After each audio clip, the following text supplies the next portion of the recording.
muita coisa pode acontecer de bom ou de ruim nessa nação. Eu espero que seja de bom, em nome de Jesus, né? Por isso temos orado e a gente tem clamado. Quem já votou aqui? Levanta a mão. Olha só. Quem ainda vai votar? Ó, presta atenção no que você vai fazer, hein? Faz favor. Tá bom? Queria que você abrisse a sua Bíblia no Evangelho de João, capítulo 3. E a partir do verso 22, eu quero meditar nas palavras de João Batista. E a gente tem olhado para homens de Deus, não é? Ao longo desses meses, nas Escrituras Sagradas. E João Batista, para mim, eu sempre tento descobrir alguma verdade central, né? A gente poderia dizer que João Batista é o último profeta do Velho Testamento. A gente podia dizer que João Batista era um homem estranho na sua roupa, no seu jeito de fazer as coisas, porque ele se vestia com pele de camelo, né? Aquele negócio felpudo. Ele se vestia, se alimentava de gafanhoto e mel. Eu não sei se eu ia gostar dessa dieta, você, não é? O mel tudo bem, mas o gafanhoto eu não sei, eu acho que não ia, né? É bom o gafanhoto? Você já comeu? Não? Tá bom.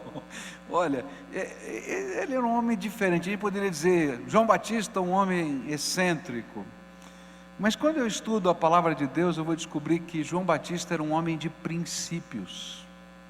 Se eu pudesse colocar uma visão, uma chave para a vida de João Batista, eu diria assim, um homem de princípios. E foram justamente os seus princípios que fizeram com que ele fosse depois para a cadeia, fosse decapitado, porque ele não tinha medo, nem tinha vergonha de anunciar publicamente os princípios que norteavam a sua vida e que norteavam aquilo que ele entendia ser o reino de Deus. E então ele chegava para um soldado romano e dizia assim: soldado romano, para de receber propina para fechar os olhos e vive com o teu soldo. Você já pensou? Isso era um homem de princípios.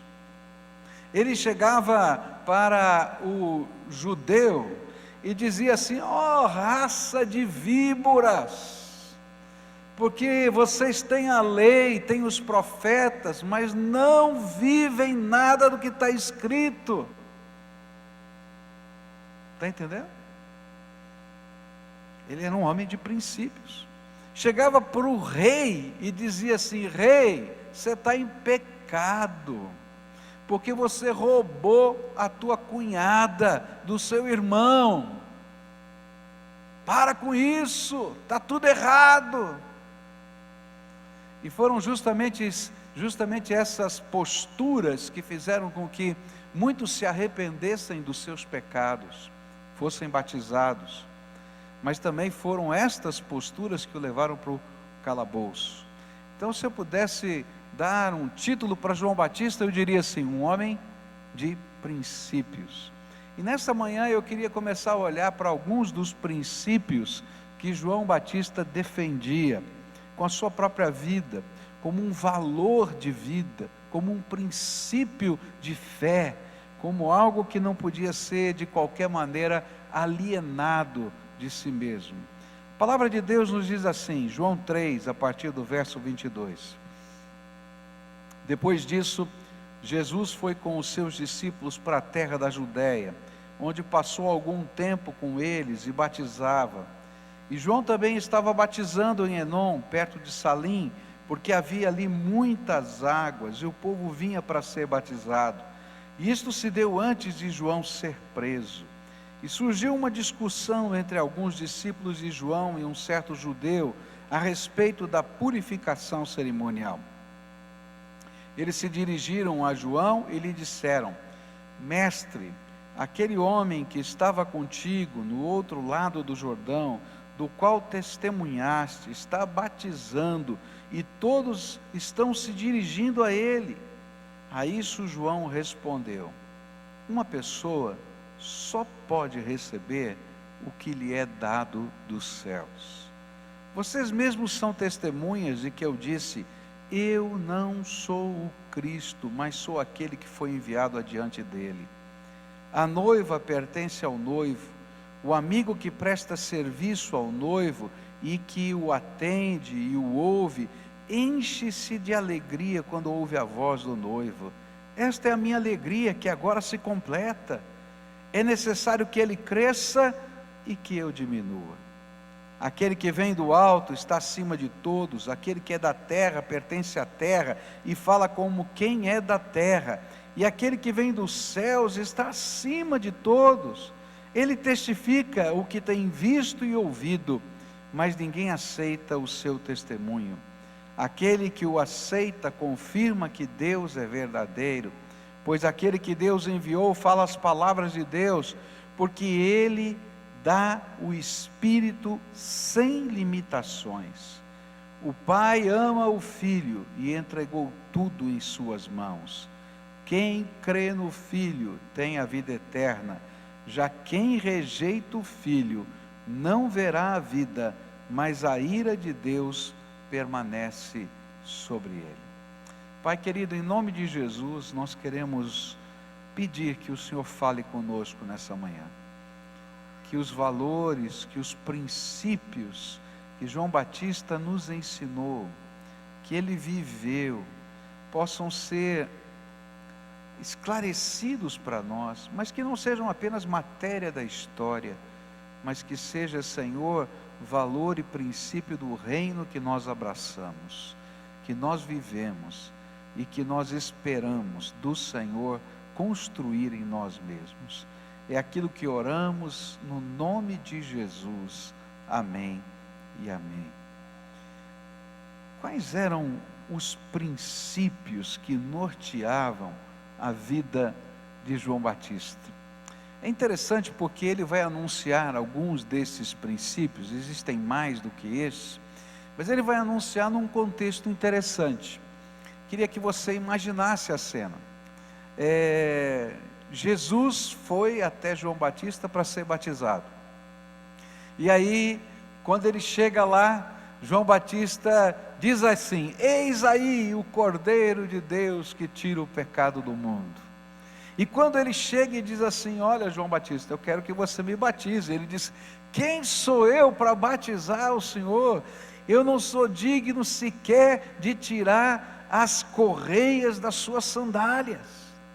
Mas ele insiste. Jesus diz: olha, é necessário que se cumpra toda a justiça e todo o propósito de Deus na minha vida. E então João Batista o batiza. E naquele momento Deus dá um sinal para João Batista. E ele então começa a dizer que ele viu o céu aberto e uma pomba que descia sobre ele, revelando para João Batista que aquele era o Messias e que o Espírito de Deus estava derramado sobre ele. E é nesse contexto em que ele, sabendo da sua vocação, que ele tinha sido chamado para vir na frente, preparando o caminho do Messias, ele está feliz, porque a missão dele está se completando. Ele conseguiu completar parte do propósito de Deus para a sua vida. Mas, depois desse fato, o seu ministério muda. E havia multidões e mais multidões que perseguiam João Batista. Onde ele ia e onde ele batizava, as multidões chegavam.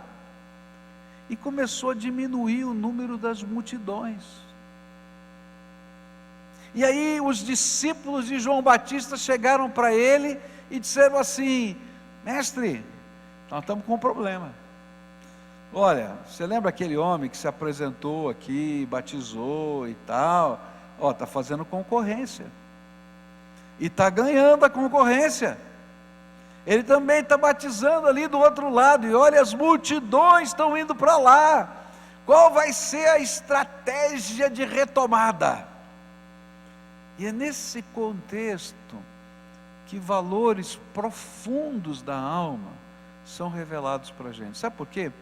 Porque é muito complicado você lidar quando o propósito de Deus para a tua vida não é crescer, diminuir. É muito complicado você lidar quando você entende que você faz parte de um cenário maior do que aquilo que você quer para você mesmo, e que você quer construir só para você. É muito complicado lidar com aquilo que está acontecendo conosco, quando a gente tem que dar honra a outros, não receber a honra. E aí João Batista começa a explicar algumas coisas que são princípios que precisam estar no coração de qualquer servo de Deus. Você é servo do Senhor, você quer servir ao Senhor, então você precisa ter esses princípios. Primeiro princípio que eu vou aprender aqui, está no versículo 27, onde diz assim: a isso João respondeu: uma pessoa só pode receber o que lhe é dado dos céus. Vamos ler juntos esse versículo? Uma pessoa... está muito fraquinho, porque isso é muito sério. Vamos ler com força. Uma pessoa...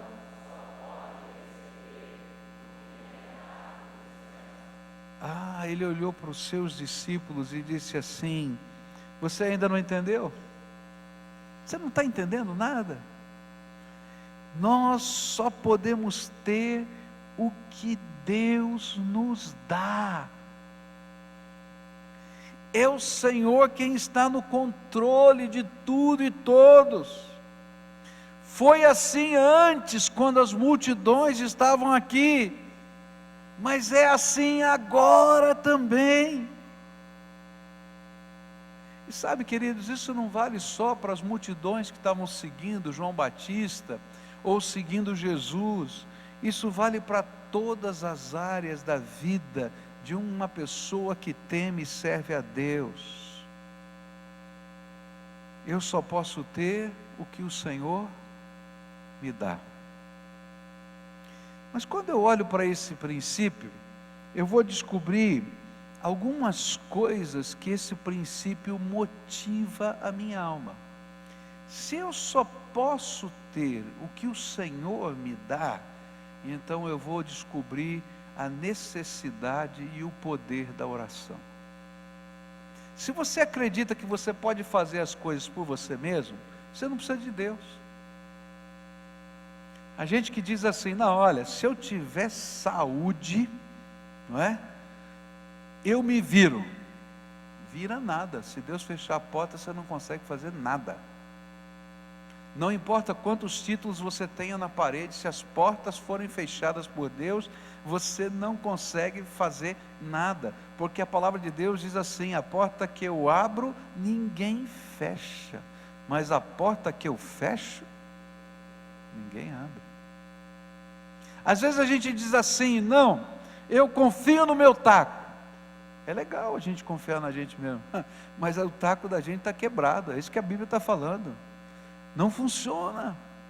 E aí, esse princípio vai me ensinar uma coisa: eu preciso depender de Deus para todas as coisas. E quando eu descubro isso, eu descubro o valor da oração na minha vida, porque eu preciso dobrar o meu joelho e falar com Ele. Eu preciso receber dele orientação e sabedoria. Eu preciso que Ele me diga o caminho que Ele quer, porque se Ele quiser me dar alguma coisa, eu posso receber. E aí eu vou entrar numa dinâmica nova. É interessante que João Batista, porque tinha orado, porque tinha passado aquele tempo no deserto, ele sabia o que Deus tinha lhe dado. E o que é que Deus tinha lhe dado? Uma missão. Eu sou a voz que clama no deserto, e vou anunciar e preparar os caminhos do Senhor. Então, quando Jesus chegou, ele estava numa transição de ministério, ele estava dizendo: Senhor, muito bem, eu já sei que Ele é o Cordeiro de Deus, o Senhor já abriu as janelas dos céus, eu continuo aqui pregando porque o Senhor não mandou eu parar, mas ele está crescendo, e eu não sei qual é o próximo passo. E então ele olha para o seu discípulo e diz assim: eu só posso ter o que Deus me dá. Queridos, quando eu entendo esse princípio de vida, a minha vida muda. Eu vou trabalhar com uma outra percepção. Senhor, o que o Senhor quer fazer aqui no meu trabalho? Aonde eu devo ir? O que o Senhor quer de mim e qual o teu propósito? E aí eu começo a buscar Deus em oração, para conhecer os propósitos de Deus. Queridos, você não vai construir a tua vida financeira se Deus não te abençoar. Você não vai construir o sucesso que você espera ter se Deus não abençoar. Os seus relacionamentos familiares não vão estar da maneira como você imagina ser o melhor se Deus não abençoar. As questões do seu coração não serão resolvidas se Deus não abençoar, porque dele, do Todo-Poderoso, procedem todas as coisas. E quando estamos afinados com esta visão, ainda que a nossa missão esteja chegando ao fim, como a de João, o nosso coração vai estar sempre satisfeito, pois saberemos que estamos no centro da vontade de Deus, pois ali, na senda da oração, Ele nos revelará os seus propósitos. É interessante como essas coisas acontecem no dia a dia da gente. Nós, como igreja, trabalhamos com muita gente, e muitos vocacionados estão aqui, não é? O ano passado nós tínhamos, esse ano eu não sei quantos, mas parece que 60 vocacionados, 60 pessoas que estão estudando para serem pastores ou missionários, são membros da nossa igreja. E aí muitos deles treinam conosco, são nossos estagiários, e a gente investe a vida, o Paulinho, eu, todos os pastores, investe a vida mesmo, eles nos ajudam muito, mas a gente passa muitos valores, e quando eles estão prontinhos, bonitinho, a coisa está azeitada, está funcionando, eles vão embora. E aí a gente diz: e aí? Não, quando eu entendo que eu só tenho aquilo que Deus me dá, e que Deus tem um propósito para cada uma dessas coisas, eu vou ficar feliz com a bênção que Deus está dando no ministério de cada uma dessas pessoas. Você está entendendo? Quando a gente está vivendo em comunidade e Deus abençoa a sua vida de alguma maneira, de algum jeito, se é com dinheiro, se é com oportunidades, não importa, eu não tenho qualquer sentimento a não ser de me alegrar com você, porque eu sei que Deus e só Deus pode fazer isso, porque você só tem o que Deus te dá. Está entendendo? E se a missão de uma pessoa é diferente da minha, qual é o problema? Porque todos nós só temos o que Deus nos dá. Então o que eu vou fazer? Eu vou procurar saber o que Deus tem para me dar. Sabe por quê? O reverso da moeda é verdade. Tem muita coisa no celeiro de Deus, no armário de Deus, que Ele não pode dar. Ele quer dar, mas você não aceita. Ele quer fazer na tua vida e você não deixa, porque você está lutando contra os propósitos de Deus, e aí aquelas bênçãos ficam retidas. Então eu vou aprender com João Batista esse princípio: se eu só posso ter o que Deus me dá, eu vou pedir para Ele. E algumas vezes Deus vai dizer assim: isso eu não vou te dar, meu filho, porque não é bênção na tua vida. E eu vou dizer: aleluia, Senhor, porque o Senhor está no controle. Mas outras vezes Ele vai dizer assim: filho, eu quero te dar e você não está abrindo os olhos, acorda. E aí a gente acorda e desperta. Eu me lembro que quando nós fomos comprar um apartamento aqui em Curitiba, aconteceu uma coisa muito interessante. A gente estava orando, pedindo a Deus que Deus nos desse um bem para morar, Nós tínhamos um bem em São Paulo, mas nós queríamos um bem para morar. E aí começamos a orar, e eu não tinha dinheiro para dar entrada, não é? Eu até teria dinheiro para pagar as prestações, mas eu não tinha dinheiro para dar entrada. E aí, a gente orando, e um dia chegou um envelope na nossa casa, com um catálogo de uma construtora, e uma irmã, na época era membro da nossa igreja, seu marido não membro da nossa igreja, disse: olha, pastor, vai ver se não tem alguma desses apartamentos que estão sendo construídos pela construtora do meu marido, que serve para o Senhor, para a gente ver se dá negócio. Aí eu olhei aquilo assim, pensei assim, é muito complicado esse negócio, é muito complicado. Primeiro, é complicado porque eu não tenho dinheiro para dar entrada, vai ficar uma vergonha danada, vai me perguntar: quanto você pode dar de entrada? Não tenho nada, então vai ficar ruim. Segundo, porque está acima da minha condição. Aí eu deixei lá, ficou um mês, e aquela irmã ligou: pastor, o senhor já viu o envelope que eu mandei aí para o senhor? E eu disse: vi. Então, e aí, pastor, o senhor não quer ver nada? Eu falei: olha, minha irmã, que tal? Eu falei: não, pastor, vai ver lá, vai ver, pelo menos vai ver. Eu falei: ixi, o negócio ficou feio, né? Pelo menos vai ver, né? Então tá, daí fomos ver, né? E aí, quando nós estávamos indo para ver, eu estava com meu coração pesado, e aí a gente marcou lá com a pessoa para olhar o apartamento, e a gente foi fazer o nosso momento devocional, né? A gente tinha um devocionário como esse do Pão Diário, a gente abriu aquele devocionário, e foi muito interessante, porque naquele dia, né, coincidentemente, aquelas coincidências assim divinas, né, estava escrito o texto: aonde pisar a planta do vosso pé, essa terra será vossa. E a gente leu e falou assim: esse negócio está sério. E aí então a gente foi lá e subiu para ver o apartamento, achamos o apartamento bonito e etc. E fomos para casa, e a gente continuou orando, e daí liga o esposo dessa senhora: pastor, gostou do apartamento? Como é que eu não vou gostar? Maravilhoso. Então, pastor, vem aqui para a gente conversar, para fazer negócio. Eu falei: misericórdia, como é que vai ser? E aí então nós chegamos no escritório para conversar com aquele senhor, e ele disse aí: pronto, pastor, gostou, então vamos fazer aqui algum negócio, o que é que o senhor pode dar de entrada?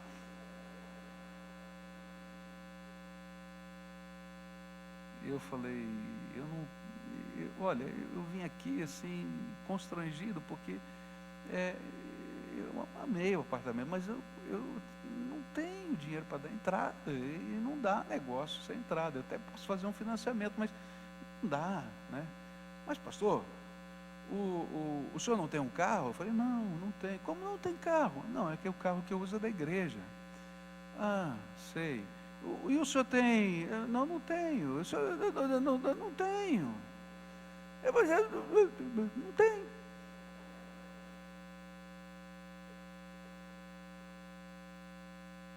Tá bom. Então quanto o senhor pode pagar por mês para a entrada? Aí eu olhei para minha mulher assim e falei: misericórdia, se eu não falar que eu não tenho nada, eu estou perdido aqui. Ela olhou para mim com aquela cara de angústia, e eu chutei um valor assim, mas um valor assim, eu não tinha, mas eu chutei. E foi interessante que passaram-se alguns dias, ele falou: deixa eu pensar um pouco. Daí ele me liga, ele manda para mim um documento fazendo uma proposta de negócio, numa conta de chegada, onde eu ia financiar o apartamento em 10 anos e ia pagar a entrada em 12, só para você ter uma ideia. E aí chega aquela proposta de negócio, eu olho para aquilo e falei: o negócio está ficando sério, está muito sério. E aí eu disse: olha, meu querido, então vamos fechar o negócio? Eu falei: não é bem assim, eu tenho que orar. Mas como, pastor? O senhor vai orar? Eu vou orar, tá? Eu não faço nada sem orar, então. E eu falei para minha mulher: estou com medo desse negócio aqui, vai ser complicado, está apertado. Ela falou: tá bom, então vamos pedir um sinal para Deus. Então tá bom, vamos pedir um sinal para Deus. Eu pedi um e minha mulher pediu outro. E aí eu estou lá no centro da cidade, um dia chega uma senhora e coloca R$50 no bolso, no meu bolso do paletó. E eu falei: mas senhora, o que é isso? Não, Deus me mandou colocar esse dinheiro no seu bolso. Mas para construção, para missões, não. Deus me mandou colocar esses R$ 50 no seu bolso. Aí quando a minha esposa passa com o carro para me pegar ali no centro, eu falei, mulher, aconteceu uma coisa tão esquisita. Chegou uma senhora aqui, passou o pastor e tal, não sei o que, pegou, abriu a carteira, botou R$ 50 no meu bolso, eu não entendi nada, a mulher saiu falando e foi embora. E eu achei tão esquisito isso. E minha mulher, é o sinal de Deus. Como assim o sinal de Deus? Eu falei assim, que se Deus desse uma oferta para a gente, nem que fosse de R$ 1, era para a gente fazer negócio. Aí eu fiquei, esse negócio está sério. Aí eu fui para casa e falei, Senhor, eu pedi o sinal, o Senhor ainda não me deu o sinal, o Senhor vai falar comigo, vai falar através da Bíblia. E aí então eu abri a Bíblia e Deus falou assim para mim, já vistes a terra, já espiastes a terra, vistes que é boa, por que te demoras para tomar posse dela? Precisa de mais? Deus não é tremendo? Agora, por que eu estou falando isso? Porque você só pode ter o que Deus te dá. E algumas vezes a gente perde o que Deus nos dá, porque a gente não acredita que Deus quer dar. Ou porque Deus está falando conosco e a gente não quer tomar atitudes de fé na direção daquilo que Deus está fazendo na nossa vida. João Batista era um homem de princípios. Só posso ter o que Deus me dá. E aí eu descubro o poder da oração. Eu vou falar com Ele, Senhor, o que o Senhor está dirigindo na minha vida, como o Senhor está fazendo, de que jeito o Senhor está fazendo. Mas eu vou descobrir também o poder, a graça de uma vocação. Se só temos o que Ele nos dá, nós precisamos entender que o seu chamado é uma dádiva preciosa demais para a nossa vida. E se Deus está falando para você, filho, eu estou te colocando nessa missão, Deus está te dando uma missão, é algo precioso demais. Vocação, era isso que João Batista entendia. Eu não estou aqui para fazer adeptos, eu estou aqui para cumprir a vontade de Deus. E aí, se a vontade de Deus é que eu preparasse o caminho do Messias, e o Messias está crescendo, eu estou no centro da vontade de Deus. Queridos, às vezes Deus vai mexer na tua vida, vai começar a mexer na tua vida, vai começar a mostrar coisas para você, vai começar a incomodar você, vai começar a dar para você um sentimento de missão, de necessidade de realizar algo no reino. Querido, isso chama-se vocação, porque a gente só tem o que Deus nos dá. Então pega o que Deus está dando como precioso. Queridos, eu tenho orado a Deus, né? E eu quero dizer para vocês algumas coisas do meu coração.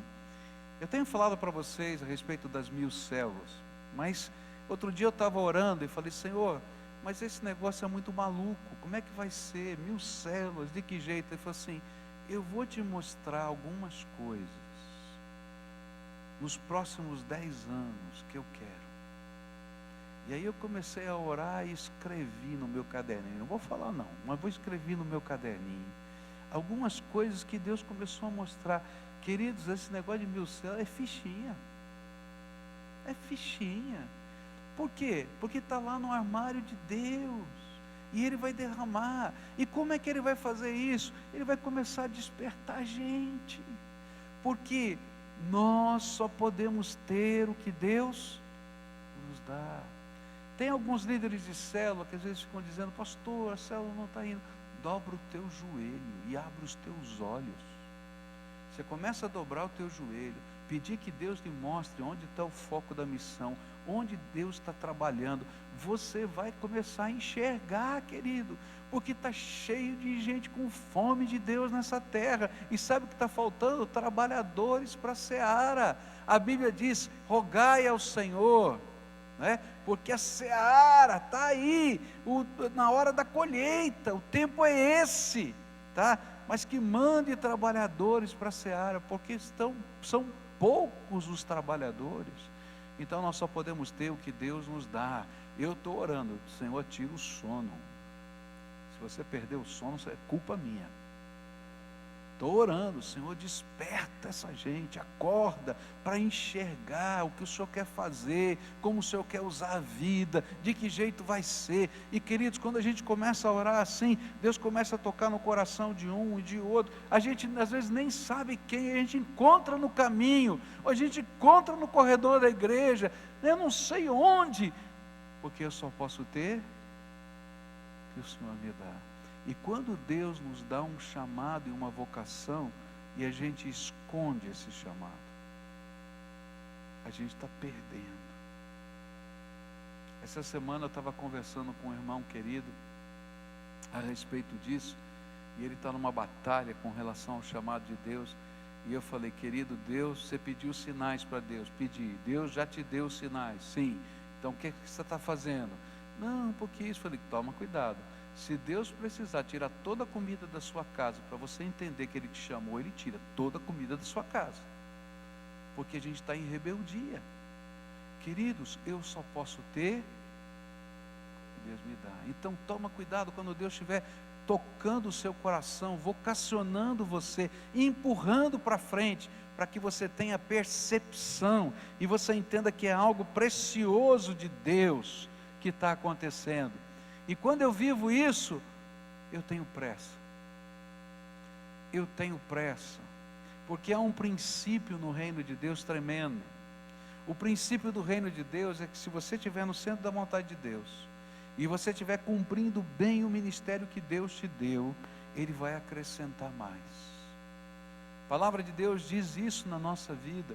Lá na parábola dos talentos. Lembra da parábola dos talentos? Tinha um que tinha 5, 2 e 1. O que tinha 5 transformou em 10, o que tinha 2 transformou em 4, o que tinha 1 enterrou e devolveu 1. E Deus, na parábola Jesus disse que o dono diz assim, pega aqui esse 1, porque esse cara enterrou no quintal, nem deu para os banqueiros, nem um jurinho apresentou, não fez nada, jogou fora, ficou parado. Então tira dele e dá para aquele que tem 10. Queridos, você só tem o que Deus te dá. E às vezes quando a gente não sabe honrar a Deus com aquilo que Deus já nos deu, Ele tira. E passa para um outro servo que honra o Senhor com mais propriedade, disponibilidade e intensidade. Nessa manhã eu queria orar com você. Deus já deu coisas tremendas para você. Eu estava vendo aqui, não é? As criancinhas. Isso é um presente tremendo de Deus para vocês. E um dos casais, levanta a mão o casal que disse para mim que era um milagre de Deus. Está aqui ainda? Olha lá, está lá a mamãe. Um milagre, depois de tantos anos esperando, veio. E eles disseram, cheio de alegria, isso aqui é um milagre de Deus. A gente só tem o que Deus dá. Deus deu um milagre para você, filho. Deus deu um milagre para você, essas criancinhas que estão aqui. Agora, Ele deu para vocês cuidarem para Ele. E se vocês não cuidarem para Ele, a gente perde a bênção. Eu não estou falando que vai morrer, não é isso não, tá? Mas às vezes a gente não é feliz, ou essas crianças não são felizes. Então, Deus te deu uma vocação de ser pai e ser mãe, seja uma bênção como pai e mãe, e que essa casa seja bendita do Senhor, tá? Esse é o sentido, tá? Deus está dando para cada um de nós alguma coisa. Deus deu para você dons e talentos. Está lá, está na tua mão, está no teu corpo, está na tua cabeça. Você usa isso para ganhar dinheiro. Você sabia disso?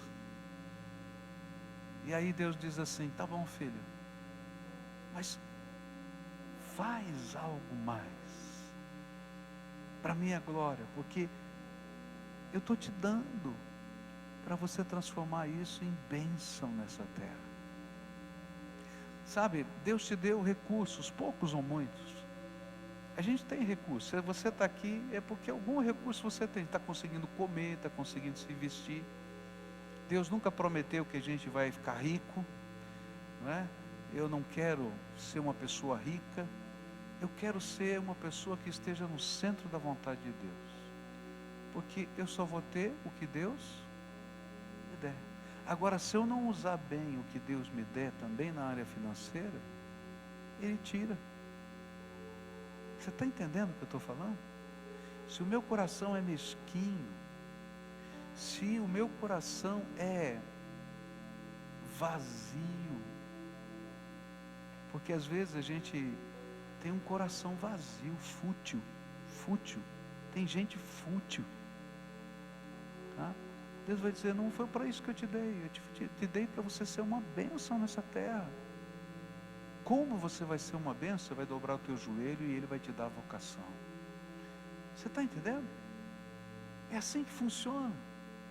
E é tão bonito, porque quando a gente entende isso, a gente vê uma reversão de valores da vida. Eu já estou cansado de ver filho emprestar dinheiro de pai e mãe aposentado, que vive com aposentadoria. E esses filhos às vezes ganham muito mais do que seus pais, mas a gente só tem o que Deus nos dá. Aquele pouquinho daquele papai, daquela mamãe aposentada, tem na poupança. E aquele filho está quebrado e está lá chorando, e o papai e a mamãe falam, filhinho, está aqui, ó, te emprestei. Mãe, pai, como é que pode? Porque a gente só tem o que Deus nos dá.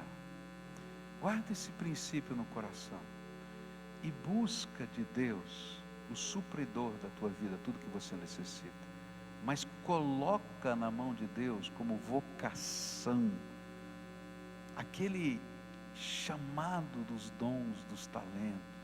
Coloca a tua casa, coloca o teu joelho dobrado em oração pelas pessoas que estão perdidas.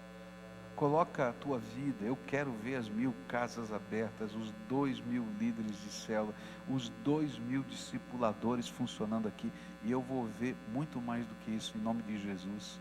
Nesses 10 anos você não vai imaginar o que vai acontecer. Deus já me falou isso, eu tenho certeza. Eu tenho certeza. E como a gente só tem o que Ele dá, se Ele prometeu, eu estou tranquilo. Eu vou continuar buscando, e vai passar pela minha vida e vai passar pela tua vida. Vamos orar por isso agora? Curva a tua fronte. O que o Espírito Santo falou com você nessa manhã? O que Ele ensinou para você nessa manhã? Qual é o valor que Ele gostaria que você estivesse aplicando na tua vida? Que área da tua vida precisa mudar? O que o Espírito falou? Se Ele falou alguma coisa para você, responde. E diz, Senhor, eu ouvi a tua voz, e eu vou começar a dar alguns passos.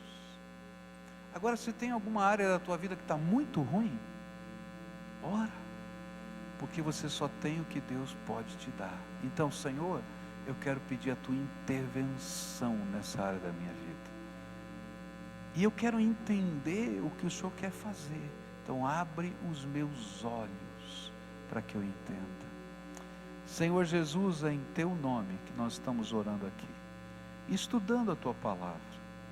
Obrigado pela vida de João Batista, um homem de princípios, que nos ensina uma coisa tão simples, que o Senhor é dono de todas as coisas, inclusive do sopro da vida, e que um dia prestaremos contas de tudo que o Senhor colocou nas nossas mãos, e que a nossa alegria não é ter ou desfrutar, a nossa alegria é cumprir o propósito do Senhor com aquilo que o Senhor tem nos dado.